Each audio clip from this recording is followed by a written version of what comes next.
Lukas, Kabanata 5. Nangyari nga na samantalang siya'y sinisiksik ng karamihan na pinakikinggan ang salita ng Diyos, na siya'y nakatayo sa tabi ng dagat-dagatan ng Genesaret, at nakakita siya ng 2 daong na nasa tabi ng dagat-dagatan. Datapwat nagsinunsad sa mga yaon ang mga mamamalakaya at hinuhugasan ang kanilang mga lambat. At lumulan siya sa isa sa mga daong na kay Simon, at ipinamanik niya dito na ilayo ng kaunti sa lupa. At siya'y naupo at nagturo sa mga karamihan buhat sa daong. At pagtigil niya ng pagsasalita, ay sinabi niya kay Simon, "Pumaraong ka sa laot, at ihulog ninyo ang inyong mga lambat upang mamalakaya." At sumagot si Simon at sinabi, "Guro, sa buong magdamag ay nagsipagpagal kami, at wala kaming nahuli. Datapwat sa iyong salita ay ihuhulog ko ang mga lambat." At nang magawa nila ito, ay nakahuli sila ng lubhang maraming isda. At nagkampupunit ang kanilang mga lambat, at kinawayan nila ang mga kasamahan sa isang daong upang magsilapit at sila'y tulungan. At sila'y nagsilapit at nangapuno ang 2 daong. Ano pat sila'y nagpasimulang lulubog. Datapwat nang makita ni Simon Pedro, ay nagpatira pa sa tuhod ni Jesus, na nagsasabi, "Lumayo ka sa akin, sapagkat ako'y taong makasalanan, O Panginoon." Sapagkat siya at ang lahat ng kasama niya ay nagsipangilalas, dahil sa karamihan ng mga isdang kanila nangahuli. At gayon din si Santiago at si Juan, mga anak ni Zebedeo, na mga kasama ni Simon. At sinabi ni Jesus kay Simon, "Huwag kang matakot. Mula ngayon ay mamamalakaya ka ng mga tao." At nang magsisadsad na sila sa lupa ang kanilang mga daong, ay iniwan nila ang lahat at nagsisunod sa kanya. At nangyari, samantalang siya ay nasa isa sa mga bayan, narito, may isang lalaki na lipos ng ketong.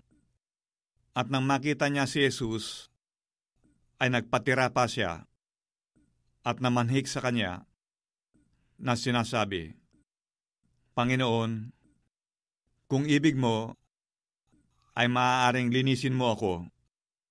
At iniunat niya ang kanyang kamay at siya'y hinipo, na sinasabi, "Ibig ko, luminis ka."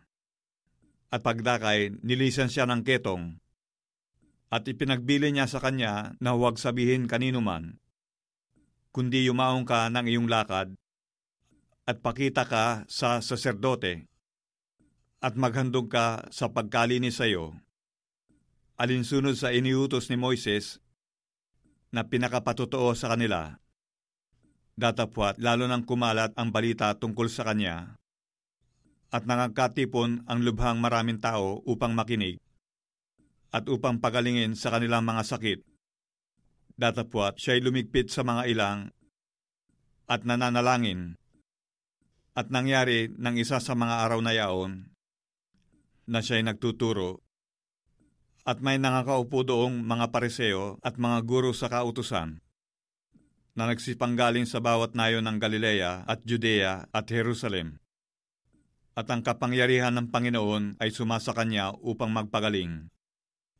At narito, dinala ng mga tao na nasa isang higaan ang isang lalaking lumpo, at pinagpipilitan niyang maipasok siya, at ilagay siya sa harap nila.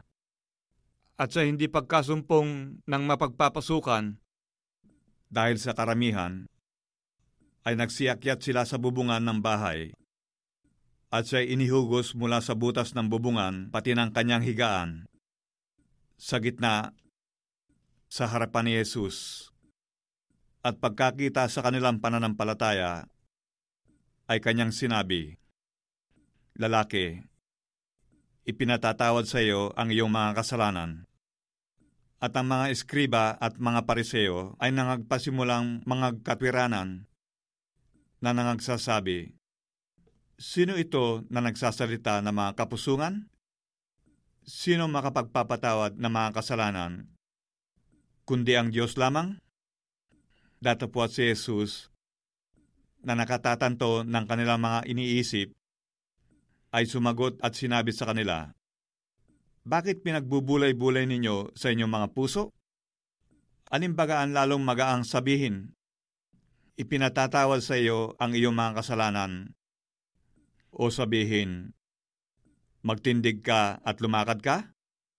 Datapwat upang maalaman ninyo na ang anak ng tao ay may kapamahalaan sa lupa na magpatawad ng mga kasalanan." Sinabi niya sa lumpo, "Sa iyo ko sinasabi, magtindig ka, at buhatin mo ang iyong higaan at umuwi ka sa bahay mo." At pagdakay nagtindig siya sa harap nila at binuhat ang kanyang hinigan at napasa kanyang bahay, na niluluwalhati ang Diyos. At nagsipangilalas ang lahat at niluwalhati nila ang Diyos. At nangapuspos sila ng takot, na nangagsasabi, "Nakakita kami ngayon ng mga bagay na katakataka." At pagkatapos ng mga bagay na ito, siya'y umalis at nakita ang isang maniningil ng buwis na nagngangalang Levi, na nakaupo sa paningilan ng buwis, at sinabi sa kanya, "Sumunod ka sa akin." At iniwan niya ang lahat at nagtindig at sumunod sa kanya. At siya'y ipinagpiging ng malaki ni Levi sa kanyang bahay. At lubhang maraming maniningil ng buwis at mga iba pa na nakakasalo nila sa dulang. At nangagbulong-bulungan ang mga pariseo at ang kanilang mga eskriba laban sa kanyang mga alagad, na nangagsasabi, "Bakit kayo nagsisikain at nagsisiinom na kasalo ang mga maniningil ng buwis at ng mga makasalanan?" At pagsagot ni Jesus ay sinabi sa kanila, "Ang mga walang sakit ay hindi nangangailangan ng manggagamot, kundi ang mga may sakit. Hindi ako pumarito upang tawagin ang mga matuwid, kundi ang mga makasalanan sa pagsisisi." At sinabi nila sa kanya, "Ang mga alagad ni Juan ay nangag-aayunong madalas at nagsisigawa ng mga pagdaing. Gayon din ang mga alagad ng mga pariseo. Datapwat ang mga iyo'y nagsisikain at nagsisiinom." At sinabi ni Jesus sa kanila, "Mangyayari bagam papagayunuhin ninyo ang mga abay sa kasalan, samantalang ang kasintahang lalaki ay kasama nila? Datapwat darating ang mga araw, at pagkainalis sa kanila ang kasintahang lalaki, kung magkagayoy, mag-aayuno sila sa mga araw na yaon." At sinalita rin naman niya sa kanila ang isang talinhaga. Walang taong pumila sa bagong damit at itinagpi sa damit na luma. Sa ibang paraay, sisirain ang bago, at sa luma naman ay hindi bagay ang tagping mula sa bago. At walang taong nagsisilid ng alak na bago sa mga balat na luma. Sa ibang paraay, papuputukin ng alak na bago ang mga balat, at mabububo, masisira ang mga balat. Kundi dapat isilid ang alak na bago sa mga bagong balat. At walang taong nakainom ng alak na laon ay iibig sa alak na bago, sapagkat sasabihin niya, mabuti ang laon,